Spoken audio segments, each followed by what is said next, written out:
All right, folks, welcome back to Plato's Republic, part 3. This will be the last part of this overview of what is justice in Plato's Republic.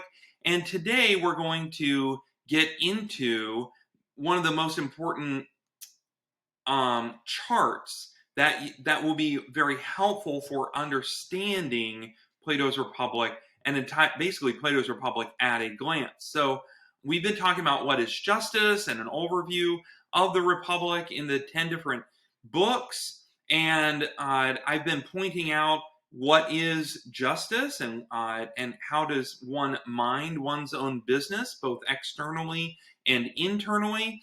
We talked about motifs, and we talked about different imagery of justice, and we've begun to cultivate the parts of justice in Plato's Republic and how that matches up to both the soul and the city, and ultimately how it presents itself on a spectrum of being the most just or the most unjust. So you might have a most unjust soul, or you might live in a most just society. That's what we're talking about, and that is what is justice. But this is what we're talking about here. This is where the bread and butter is in Plato's Republic. Now notice, let's break this chart down. Most just to most unjust. We have 5 regimes. Notice aristocracy, timocracy, oligarchy, democracy, and tyranny. Those are the 5 regimes that Plato says covers everything. 5 regimes that in books 8 and 9, he's going to essentially start out with timocracy and work his way all the way down to tyranny. But what he's done in books 2 through 7, the majority of the work is he's been cultivating what is aristocracy, what is a truth-loving regime, and how does that translate to education in seeking after truth. But all 5 of these regimes and their aspects are present in every single human being, every single soul, and in every society. So let's walk through this, okay? So an aristocracy is truth-loving. A timocracy, a military regime, is honor-loving. Oligarchy is money-loving. Democracy is freedom-loving. And tyranny is power-loving. Okay? That's how you describe these 5 regimes and these 5 kinds of souls. See, what I would be asking yourself is, what do I most match up to? Now, you might have a combination of the different 5, but what do I most match up to? Which one of these 5 is on the throne in my soul, runs the show? It's very fun. Another little example of what you can do is look at your favorite music and look at the lyrics of that music and start to map it out and ask yourself, what kind of music do I most love, and how does that kind of music match up to which of these regimes you're beginning to cultivate, what kind of soul your soul is. And then you just ask the question, do I want to be that kind of soul? Because you can adjust and you can kind of kick the certain kind of regime off the throne to put somebody else in. And that's all he's talking about in books 8 and 9 is, okay, aristocracy, truth-loving, the intellect is on the throne in the soul, the intellect runs the chest, and the chest runs the belly.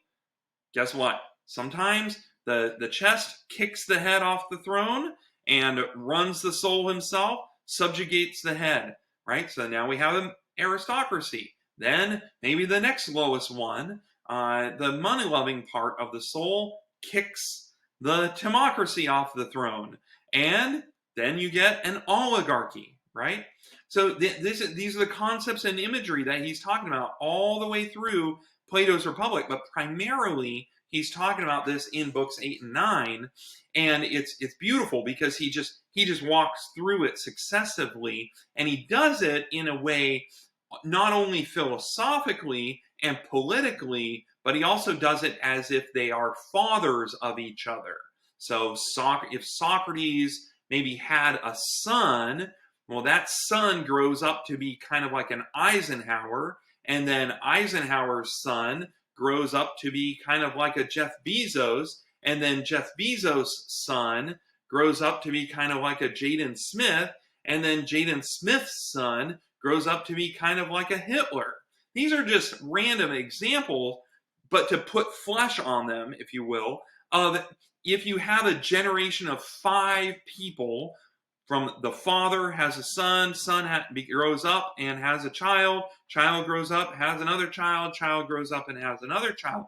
This would be the idea, and what Plato is actually doing in books 8 through 9. He's presenting generational succession of souls and how they correspond to successions of regimes. And just to push you even farther, he's talking about, he sometimes, well, you could be asking the question, I'll leave it there, is he talking about the history of civilizations? So civilizations start out aristocratic, move into timocracies, move into oligarchies, move into democracies, and then finally end in tyrannies. And then you just have to ask the question: is it circular, or does or do you think, can things back up? Can they jump around?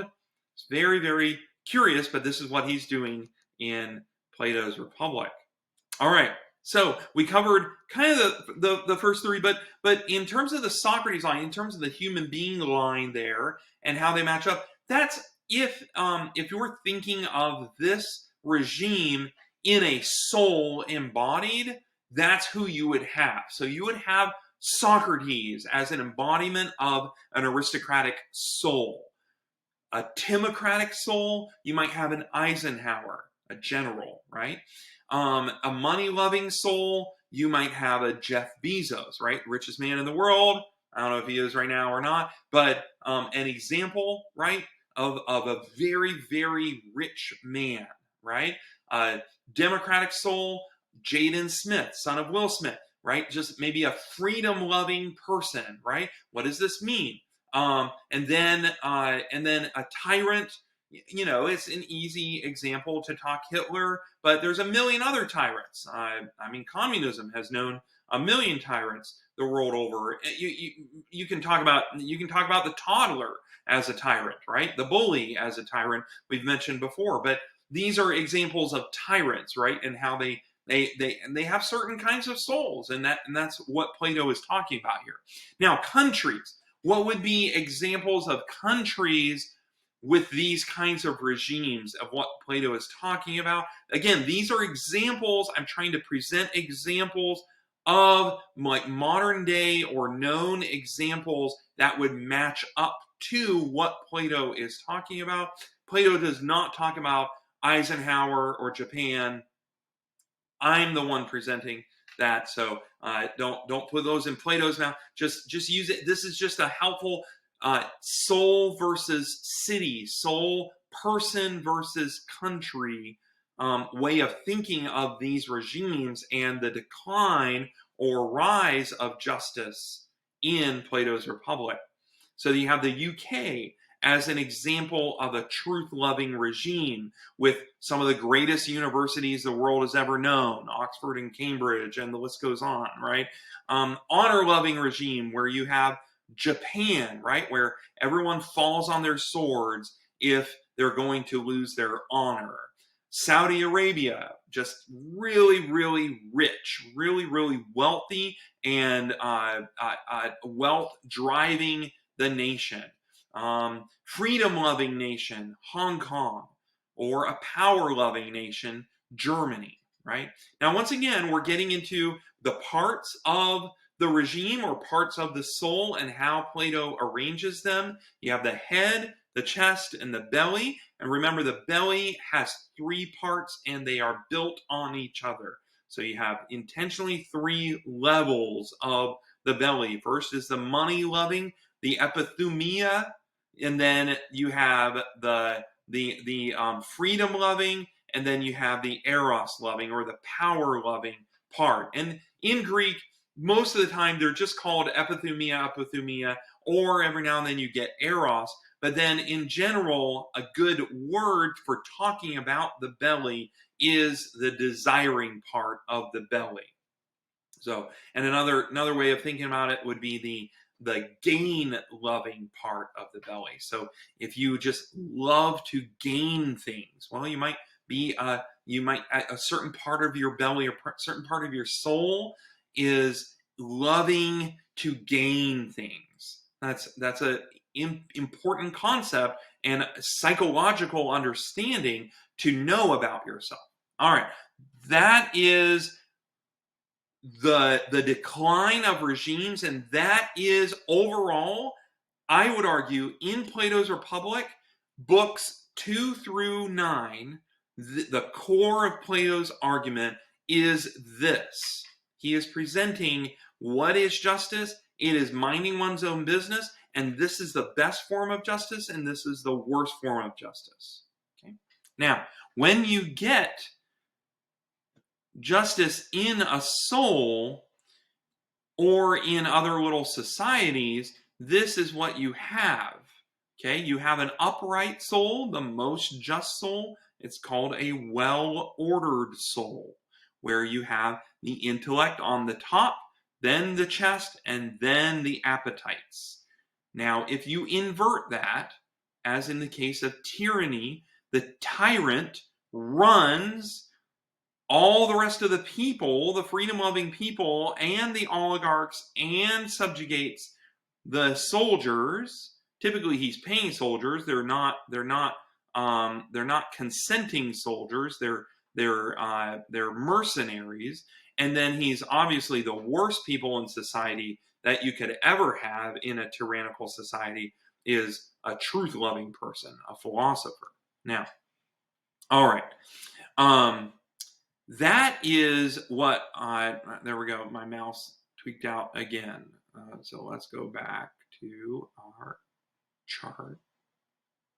Now, in book 9, he presents images of the soul. He says a tyrant soul is like this. Picture 3 different pictures in your mind. So maybe close your eyes and you say, all right, construct an image of a person, of a man. Then construct an image of a lion. Then construct an image of a multi-headed beast and put them together. And that's a soul. Now he's talking about a tyrant's soul. But the reason he's talking about a tyrant's soul is he's saying the tyrant's soul is not in charge. The tyrant soul is the most unhappy soul anyone could ever have. Why is it? It's because of this. It's because the tyrant, the belly part of the soul, is in charge and is on top, and not only the belly and not just the other 2 parts, but it's the eros loving part of the belly is subjugating all other parts of the soul. So if you were to take this image and invert it, you get the aristocratic vision of the soul, where the intellect is on the top, then you have the spirited part, and then you have the multi-headed part. And that's a nice example of the belly. It's just this multi-headed beast that you have to be careful which heads to pay attention to, right? Maybe you're really hungry, but it's not time to go eat yet. Or maybe you just want to eat too much, right? That's where you have to, the mind has to subjugate and pay attention to which heads are talking down there, right? So if you have a timocracy, you have the lion on top, and he's subjugating the man, or the calculating and the intellect part, and the many-headed beast. And then I'm leaving out the oligarchy and the tyranny, but you would basically name these 3 heads or more heads, and you would say, in the words of Plato, you would say, one head rules the other heads. He starves them, does not feed them, right? So you have this eating analogy, this feeding analogy for the belly. Which heads are you going to feed? Are you going to love money? So go feed it with money, right? Go make money. Freedom loving, go pursue freedom, right? The list goes on. Okay, so those are the images and how you can think through what kind of soul do you have? Which part of your soul is on the throne? And should they be on the throne? And how do you go about becoming a better regime? Or if you live in an unjust society, how do you go about making the society better or more just? Now, this is what is justice. And you would put that, I don't know what happened with that picture, but you put that inside a person. And that is Plato's definition of justice. It is minding one's own business, or each part minding its own business. That is justice, both for the soul and for society. Now, what is justice in education? Just to give you some examples, it is teaching and developing each part to its fullest potential. And that's what Plato is doing in Plato's Republic. He's cultivating each part, and each part might match up to a character. And so if he's cultivating Glaucon for the majority of the Republic, maybe Glaucon is representative of a certain regime or a certain approach or a certain kind of justice. All right? But you're cultivating each part. You're cultivating the spirited part. You're cultivating the mental part. You're cultivating the appetitive part, the desiring part, the belly. Each part then is applied and arranged in correct order. All right, that's beginning to understand what is justice. So here's some questions you could ask as you wonder what is minding one's own business in society and in Plato's Republic. Are you living a well-ordered life? All right, if you have a well-ordered soul, it most likely means that you're living out in action and in habit a well-ordered life, because you're arranging your appetites and your pursuits in the right way, your loves in the right way. Are you living in a well-ordered home? Now turn that singular life then into a family, right? Are you living in a well-ordered home? Are you helping conduct a well-ordered home? Are you, if you're a teacher, are you leading a well-ordered classroom? Are you living in a well-ordered nation? Where might your nation match up to these regimes? And we talked about this earlier, but what is your favorite kind of music? And what kind of a regime is it? By kind of psychoanalyzing that music in Platonic way, in these regimes' ways. What is it that you love about that kind of music? What is it that you love about the society that you live in? Maybe even the local town that you live in. What is it that you love about your military service, right? That's where we would talk about a timocracy, right? And what's good about that? Because honestly, a lot of what Plato holds up a significantly Spartan society, which we might call a timocracy, right? I mean, the philosopher kings, that's a city in speech, which really doesn't exist anywhere. It's actually more of a, if I could use the word right, an ideal form of society. You might say that that's what the founders of the United States were after. They were after a regime that's written in speech, a constitutional order, perhaps. We could explore that. Maybe check out some of my other videos on that. But this is what we're talking about, right? What is justice and how does it relate to all the different parts of life? I hope this has been helpful. This is Plato's Republic at a glance, and particularly looking at just the overview structure of Plato's Republic looking at the characters, and then looking particularly at the forms, or what really the regimes that are had in books 8 through 9, that he really spends books 2 through 7 cultivating one regime, the best regime, and then he kind of sets it in order and tumbles it down a hill in the decline of regimes, moving from the most just to the most unjust. There. So hopefully those 3 videos are helpful for you in understanding really what is justice, very applicable in today's world, but also understanding one of the greatest books ever written on education, on philosophy, and on politics, Plato's Republic. Thank you.